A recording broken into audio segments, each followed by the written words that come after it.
तबे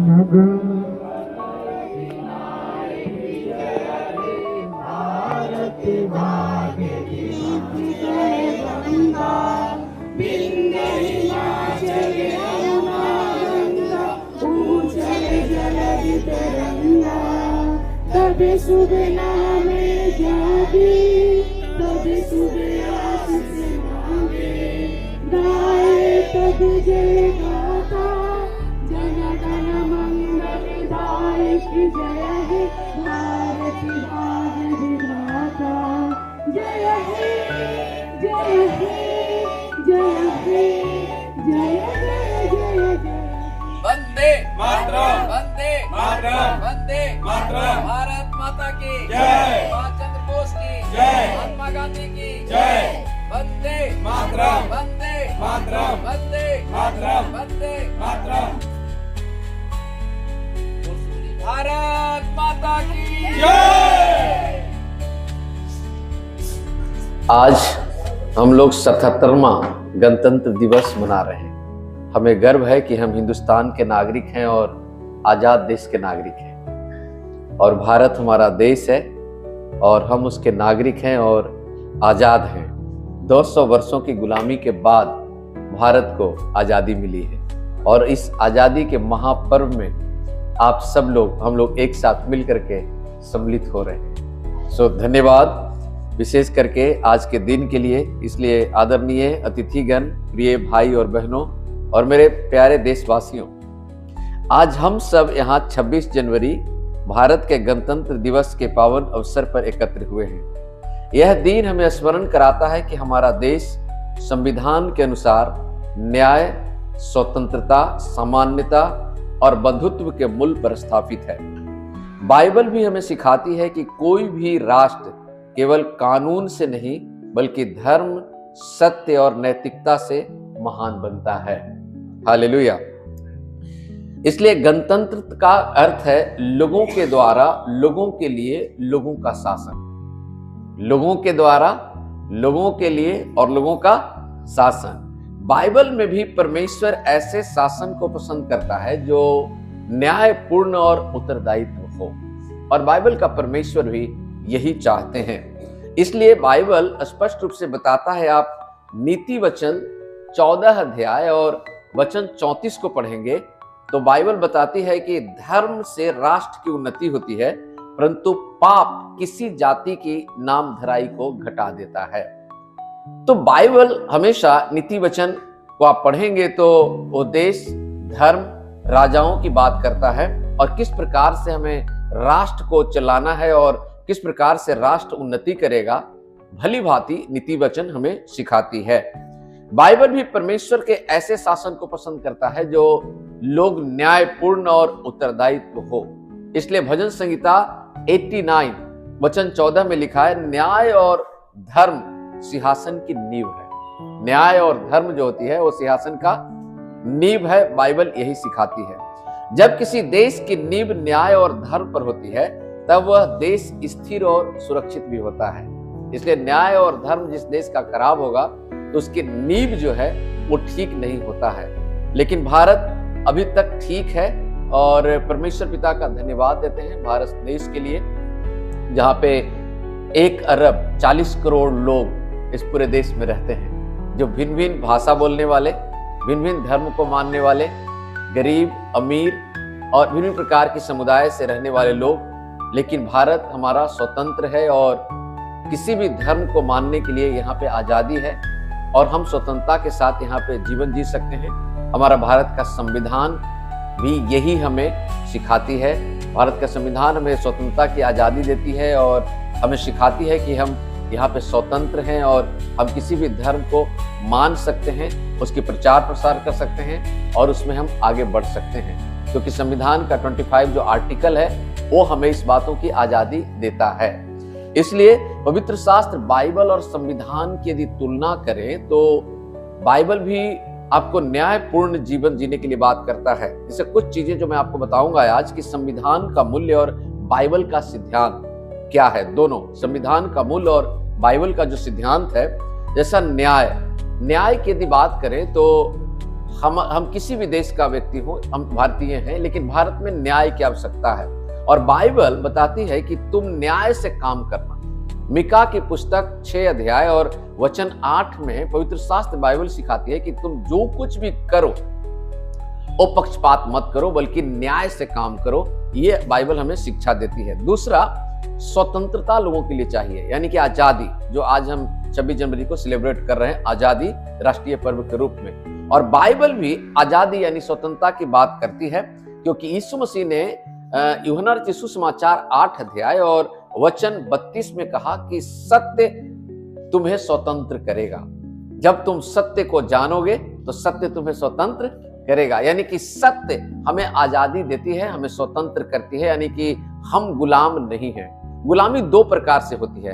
एक तो गुलामी जो भारत ने झेल चुका है 200 वर्षों तक, वो था ब्रिटिश गवर्नमेंट, अंग्रेजों की गुलामी। और दूसरी गुलामी होती है, जो सबसे खतरनाक गुलामी होती है, वो होता है पाप की गुलामी। और आज भारत तो स्वतंत्र है, अंग्रेज तो इस देश से चले गए, आजादी हमें मिल गई है, लेकिन आज इंसान पाप का गुलाम है, यानी कि अंधविश्वास और पाप के गुलाम, लोभ, लालच और भ्रष्टाचार का गुलाम।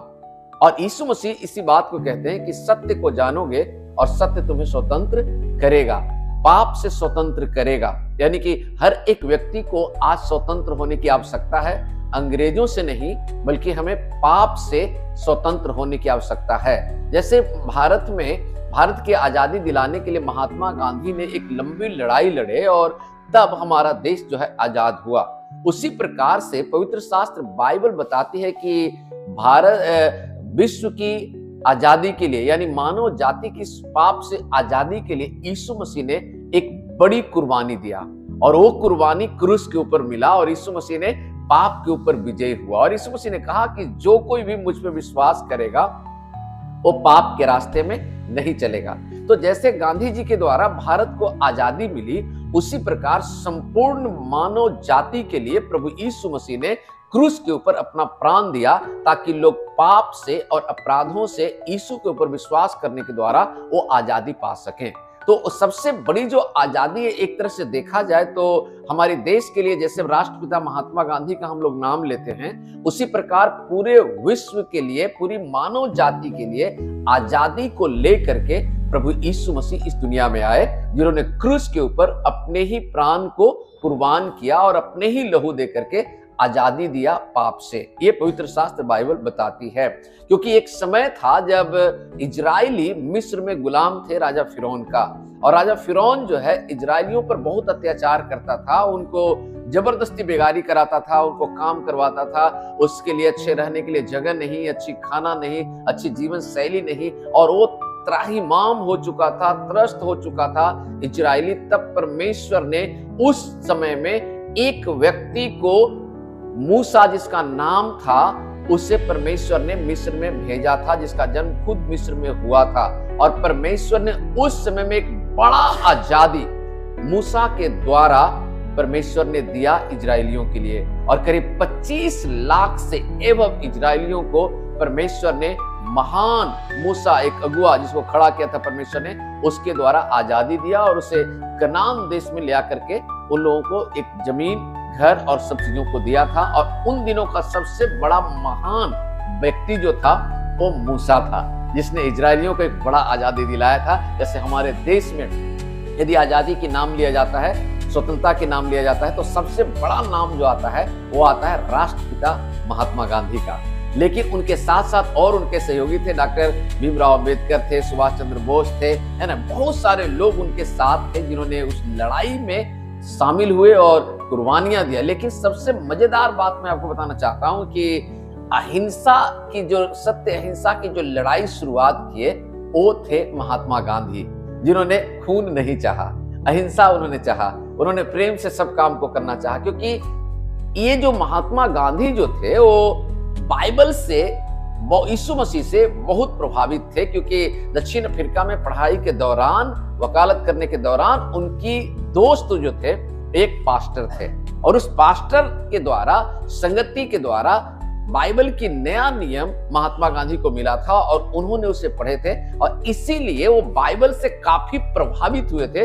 यीशु मसीह के जीवन शैली से महात्मा गांधी काफी प्रभावित हुए थे और तब उन्होंने सत्य अहिंसा की मार्ग को उन्होंने अपनाया था। और एक बात जो आप पूरी लोग जानते हैं कि महात्मा गांधी ने कहा था कि एक गाल पे कोई थप्पड़ मारे तो दूसरा गाल भी देना। लेकिन प्रिय बहन भाई, मैं आपको ये कहना चाहता हूं कि ये जो कथन है, आप में से ज्यादातर लोग जानते हैं कि महात्मा गांधी ने कहा था, लेकिन नहीं, महात्मा गांधी ने नहीं कहा था। ये कथन जो था वो यीशु मसीह का कथन था, क्योंकि यीशु मसीह ने कहा था कि कोई एक गाल पे थप्पड़ मारे तो दूसरा गाल देना। तो इससे हम जानते हैं कि बाइबल से और यीशु मसीह के जीवन शैली से इतने प्रभावित थे महात्मा गांधी कि उन्होंने भारत की आजादी के लिए सत्य अहिंसा के रास्ता को उन्होंने अपनाया था। और इसलिए यीशु मसीह उसी बाइबल में यूहन्ना रचित सुसमाचार 8 अध्याय और उसका 32 आयत में यीशु मसीह कहते हैं कि तुम सत्य को जानोगे और सत्य तुम्हें स्वतंत्र करेगा। तो आज भी लोग पाप के गुलाम हैं और इस पाप से आजादी पाना चाहते हैं, तो आप सच्चाई को जानिए, यीशु मसीह को जानिए, जिसने कहा मार्ग, सत्य और जीवन मैं ही हूं और कोई भी बिना मेरे बिना परमेश्वर तक पहुंच नहीं सकता है। तो आज पाप की गुलामी से आजादी पाने के लिए हमें एक व्यक्ति की जरूरत है, वो व्यक्ति है यीशु मसीह। और आप उसके पद चिन्हों पे यदि आप चलेंगे तो आप पाप से आजादी पा सकते हैं और आप स्वतंत्रता प्राप्त कर सकते हैं। तीसरी बात है जो हमारे लिए मानव जाति के लिए सबसे जरूरी है, वो है समानता। समानता का मतलब एक समान जीवन जीना, यानी पक्षपात का जीवन नहीं जीना। प्रेरितों के काम 10 अध्याय और वचन 34 में यीशु मसीह ने कहा, परमेश्वर किसी का पक्षपात नहीं करता है। भारत में जातिवाद है, भारत में छुआछूत है, भेदभाव है, बहुत सारी यहाँ पे ऊंच नीच और भेदभाव की भावनाओं से लोग भी त्रस्त हैं और ग्रसित हैं कि एक मनुष्य से दूसरे मनुष्य छुआ जाता है या पक्षपात करते हैं। लेकिन परमेश्वर का उद्देश्य पक्षपात नहीं है। प्रभु यीशु मसीह इस दुनिया में आए, छुआछूत की भेदभाव की दीवार को उन्होंने तोड़ा और उन्होंने एक समान सभी मनुष्यों को कहा और उन्होंने कहा कि सभी मनुष्य एक जैसे हैं और सब परमेश्वर की संतान है और किसी के साथ भेदभाव और पक्षपात और छुआछूत जो है हमें नहीं करना चाहिए। तो हम भारत के निवासी को चाहिए, आज के समय में, आज टेक्नोलॉजी का जमाना है, आप बुद्धिमान हैं, आप डॉक्टर हैं, इंजीनियर हैं, आप कलेक्टर हैं, ज्ञान की ऊंचाइयों पे बैठे हुए हैं, लेकिन पक्षपात आप ना करें, क्योंकि we are children of God. हम सब परमेश्वर की संतान हैं और परमेश्वर की संतान को चाहिए कि हम एक नजरिए से सभी समुदाय, सभी जाति, सभी लोगों को हम देखें, क्योंकि हम बटे हुए लोग हैं और हमें बट करके कभी भी किसी भी देश का निर्माण नहीं किया जा सकता है। यदि राष्ट्र निर्माण करनी है, हमारे भारत का और अच्छे से निर्माण करनी है, तो हमें एक होना होगा और हमें समानता और भेदभाव की कुरीतियों से दूर होकर के एक दूसरे को सम्मान और इज्जत के साथ नजरिए से हमें देखना होगा। इसलिए प्रभु यीशु मसीह ने कहा कि परमेश्वर पक्षपात कभी नहीं करते हैं। पांचवी बात है जो हमें आज इस गणतंत्रता दिवस के ऊपर करनी है, 26 जनवरी के ऊपर, वो है बंधुत्व। बंधुत्व का मतलब होता है भाईचारा का प्रेम। और भारत में एक चीज और आवश्यकता हमारा है कि एक दूसरे से प्रेम करो। और ये बातें यीशु मसीह ने यूहन्ना रचित सुसमाचार 13 अध्याय और वचन 14 में कहा कि आप एक दूसरे से प्रेम करो। 13 अध्याय वचन 34 में ऐसा लिखा, यीशु मसीह ने कहा कि तुम एक दूसरे से प्रेम करो। आज हमें चाहिए, भारत के निवासी होने के कारण, हम एक दूसरे को प्रेम करें, एक दूसरे को आदर करें, एक दूसरे को सम्मान करें। क्योंकि आज हम देख रहे हैं भारत में कि अलग अलग राज्यों में भाषा को लेकर के काफी गड़बड़ी और लड़ाइयां हो रही है। महाराष्ट्र बोल रहे हैं कि वहां पे मराठी बोलना है, तमिल वाले बोलते हैं वहां पे जाके तमिल बोलना है, कर्नाटक वाले बोलते हैं वहां पे कन्नड़ बोलना है। लेकिन हमारा देश का जो राष्ट्रीय जो भाषा है वो एक ही भाषा है, वो है हिंदी भाषा है और हम हिंदी का इस्तेमाल ज्यादातर करते हैं। लेकिन मैं आपको एक बात कहना चाहता हूं कि हम सामान्यता के साथ जीने के लिए हमारा, चाहे आप बिहार के हो, चाहे आप बंगाल के हो, चाहे आप तमिलनाडु के हो, चाहे आप केरला के हो, चाहे आप कर्नाटक के हो, आपकी स्थानीय भाषा कुछ हो सकती है, अलग अलग भाषाएं हो सकती है, आपकी बोलने की भाषा अलग शैली हो सकती है, लेकिन मैं यही कहना चाहता हूं, आप किसी का विरोध ना करें। भाषा को लेकर के हम एक राज्य दूसरे राज्य से लड़ाई ना करें, क्योंकि आपस में फूट डालने से हमारा देश कमजोर होगा, हमारे देश के में शत्रुओं का आक्रमण होगा, इसलिए हम भाषा में न बटें और हम उसमें न लड़ें, बल्कि हम सभी भाषा का सम्मान करते हैं, सभी स्थानीय लोगों का सम्मान करते हैं, सभी राज्य के लोगों का सम्मान करते हैं, आपकी स्थानीय भाषाओं को सम्मान करते हैं और आप भी एक दूसरे को सम्मान करें। इसलिए यीशु मसीह ने कहा कि एक दूसरे से प्रेम रखो। इस प्रकार से हम एक अच्छे राष्ट्र का निर्माण कर सकते हैं। यह दिखाता है कि हम अपने संविधान का सम्मान करते हैं तो हम परमेश्वर के वचनों को भी निकट चलते हैं। यदि हम भारत के संविधान का सम्मान करते हैं तो बाइबल जो है संविधान से अलग बातें नहीं करती है। बाइबल संविधान जो हमारी भारतीय संविधान है, बाबा साहब भीमराव अम्बेडकर जी का लिखा हुआ, उसकी सपोर्ट करता है, उसकी मदद करता है, क्योंकि संविधान के अनुसार चलने का मतलब है आप बाइबल के अनुसार भी चलें, क्योंकि पर एक ही चीजें वो दोनों चीजें सिखाती है, भाईचारा के प्रेम को सिखाती है। इसलिए एक जिम्मेदार भारत का नागरिक का कर्तव्य है कि वो एक अच्छी जीवन जिए, जो भाईचारा का जीवन जिए। बाइबल हमें सिखाती है कि एक अच्छा नागरिक कैसा होता है, और आज मैं बताऊंगा आपको कि आप एक अच्छे नागरिक भारत का कैसे बन सकते हैं। तो आइए पहला चीज सीखते हैं, शासन यानी प्रशासन का सम्मान करें। पुलिस प्रशासन हो, डिफेंस हो, मिलिट्री हो, आर्मी हो, किसी का भी हो, पुलिस प्रशासनिक अधिकारियों को पहली चीजें जो है हम सम्मान करें। हर एक व्यक्ति के विषय में लिखा है, हर एक व्यक्ति उच्च अधिकारियों के अधीन रहे। रोमियो की पत्री 13 अध्याय वचन 1 में लिखा है कि हर एक व्यक्ति उच्च अधिकारियों के अधीन रहे। तो सबसे पहले चीजें जो हमको करना है कि हम उच्च अधिकारियों को सम्मान दें। हम अधिकारियों को, पुलिस प्रशासन को हम इज्जत के नजरिए से देखें, उन्हें सम्मान दें और उनकी मदद करें। दूसरा, शांति और मेल को बढ़ावा दें, जो आज हमारे लिए अति आवश्यक है। शांति और मेल को बढ़ावा देना। रोमियो की पत्री 12 अध्याय और वचन 18 में लिखता है कि हमें शांति के साथ और मेल मिलाप के साथ एक दूसरे के साथ रहने की आवश्यकता है।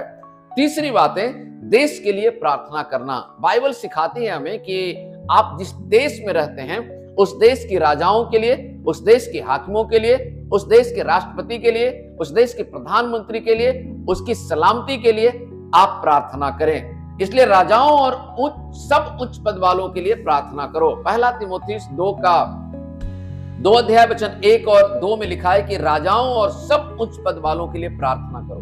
तो आप देश के नागरिक होने के नाते अपनी देश की भलाई के लिए, आप प्रधानमंत्री के लिए, राष्ट्रपति के लिए, सभी मिनिस्टर के लिए आपका प्रार्थना करना हम भारतीयों का कर्तव्य है कि हम इन लोगों के लिए सलामती के लिए दुआ करें और भारत की तरक्की के लिए और भारत की शांति के लिए और उच्च अधिकारियों के लिए हमें प्रार्थना करने की जरूरत है। इसलिए भारत देशवासियों के लिए संदेश है हमारे लिए कि प्रिय देशवासियों, आज हमारे देश को केवल तकनीक या धन की नहीं बल्कि चरित्रवान नागरिक की आवश्यकता है। केवल धन नहीं बल्कि चरित्रवान नागरिक की भारत को आवश्यकता है। यदि हम सत्य बोले, ईमानदारी से काम करें, भ्रष्टाचार से दूर रहें, एक दूसरे का सम्मान करें, तो हमारा भारत वास्तव में एक मजबूत और आशीषित राष्ट्र बनेगा। इसलिए हमें सत्य के साथ चलना है, ईमानदारी से चलना है, भ्रष्टाचार को दूर रखना है और एक दूसरे का सम्मान करें, तभी हमारा देश एक मजबूत राष्ट्र हित के लिए अच्छी देश, आशीषित देश बन सकता है। और बाइबल इसके विषय में बताती है कि धन्य है वह जाति जिसका परमेश्वर यहोवा है। इसलिए परमेश्वर आशीष करता है इस देश के लिए। आज गणतंत्र दिवस हम पर यह संकल्प ले कि हम अच्छे मसीही नहीं बल्कि जिम्मेदार भारतीय नागरिक भी बने। एक मसीही तो आप हैं ही, लेकिन उसके साथ साथ एक जिम्मेदार नागरिक बने, भारत का नागरिक बने। हम अपने देश के लिए प्रार्थना करें और अपने जीवन से राष्ट्र को ऊंचा उठाएं। आइए हम सब मिलकर के कहें, जय हिंद, जय हिंद। हमारा परमेश्वर भारत देश को आशीष दे। हालेलुया। इसलिए हम हर समय प्रार्थना करें अपनी देश के लिए, देश के उच्च अधिकारियों के लिए। और इस 26 जनवरी के उपलक्ष्य में एक निर्णय लेके हम लोगों से प्रेम करेंगे, लोगों का सम्मान करेंगे, एक दूसरे का मदद करेंगे। हम पक्षपात नहीं करेंगे, ईमानदारी के साथ चलेंगे और भारत का एक सम्मानजनक नागरिक बनेंगे और देश के निर्माण में हम सहयोग करेंगे। आइए खड़े हो जाएं, प्रार्थना करें। सर्वशक्तिमान, दयालु, अनुग्रहकारी परमेश्वर पिता, हम आपका धन्यवाद, स्तुति, महिमा और तारीफ करते हैं, धन्यवाद देते हैं परमेश्वर। आज इस 26 जनवरी जो राष्ट्रीय पर्व के रूप में हम लोग सब मना रहे हैं, हम धन्यवाद करते हैं कि हम एक स्वतंत्र देश के नागरिक हैं, आजादी हमें मिली है।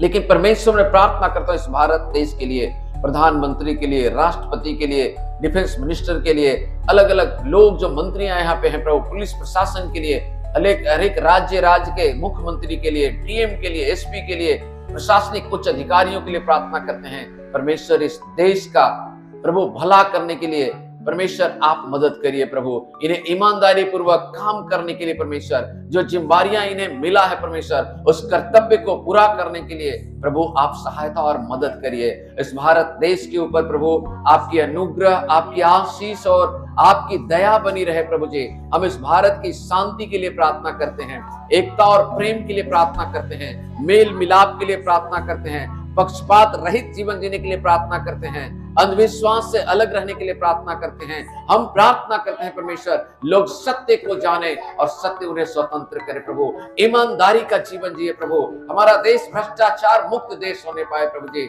हमारी देश तरक्की करने पाए प्रभु जी। हम अपने देश की सुरक्षा के लिए प्रार्थना करते हैं प्रभु जी, बॉर्डर पे काम कर रहे प्रभु सभी सिपाहियों के लिए प्रार्थना करते हैं परमेश्वर, जो रात दिन बॉर्डर की रक्षा कर रहे हैं प्रभु, दुश्मनों से हमें बचा रहे हैं परमेश्वर, जो अपने घर और परिवार से मीलों दूर, सैकड़ों मीलों दूर रहते हैं परमेश्वर, हम उनकी रक्षा के लिए प्रार्थना करते हैं परमेश्वर पिता, आप उनकी रक्षा करें प्रभु जी, उनकी मदद करिए परमेश्वर, हमारी देश को संभाल के रखिए प्रभु, कोई दुश्मन का अटैक नहीं, कोई आतंकवादी का अटैक नहीं प्रभु, हमारे देश को बांटने व बंटना नहीं है, एक होकर के रहना है परमेश्वर। यहाँ पे चारों धर्मों के लोगों को सम्मान मिले, एकता और प्रेम मिले प्रभु, और उसमें सम्मानजनक जीवन जीने के लिए आप हरेक को मदद करिए प्रभु। ये हमारा देश प्रभु महान देश कहलाने पाए परमेश्वर, महान देश कहलाने पाए प्रभु यीशु।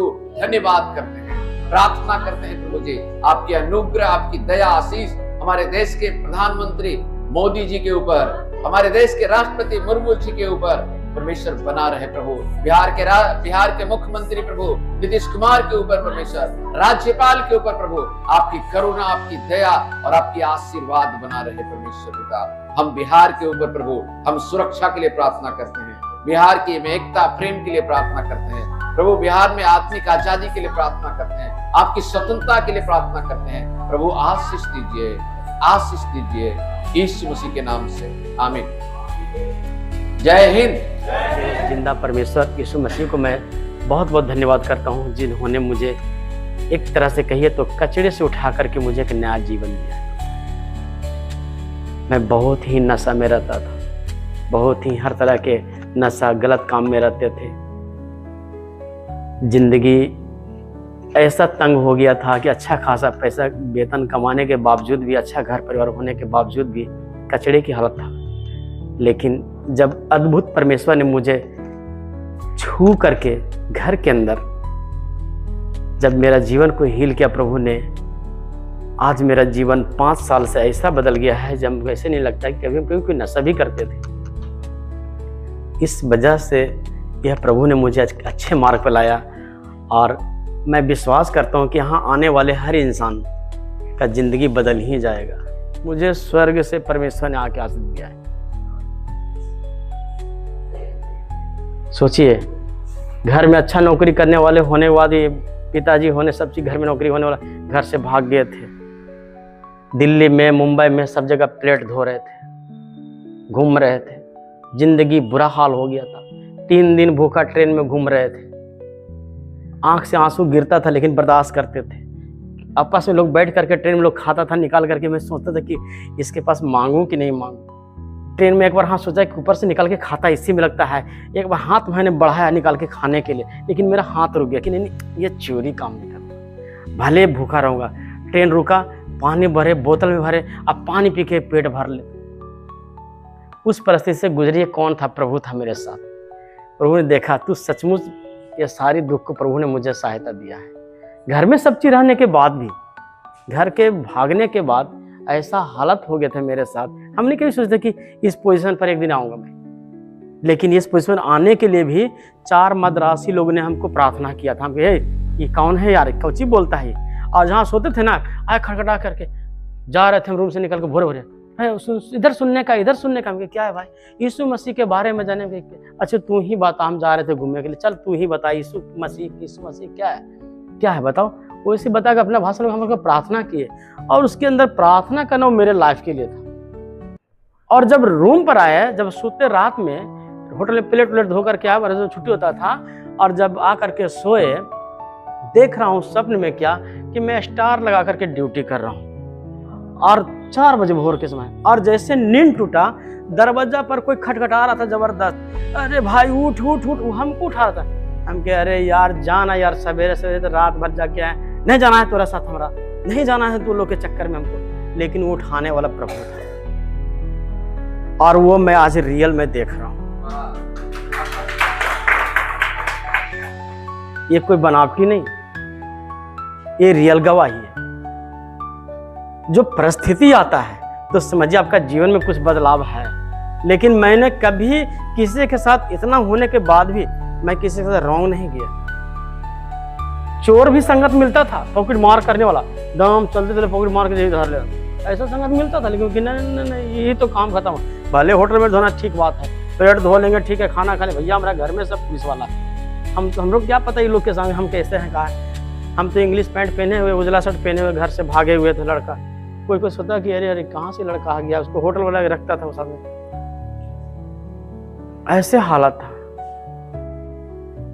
आज वही चीज को मैं याद करता हूँ कि प्रभु, और तब मैं कभी कोई सोचता हूँ कि प्रभु ऐसा आशीष दे कि मैं दिन भर तेरे सेवा में रहूं। इसलिए प्रभु को धन्यवाद। Hallelujah hallelujah.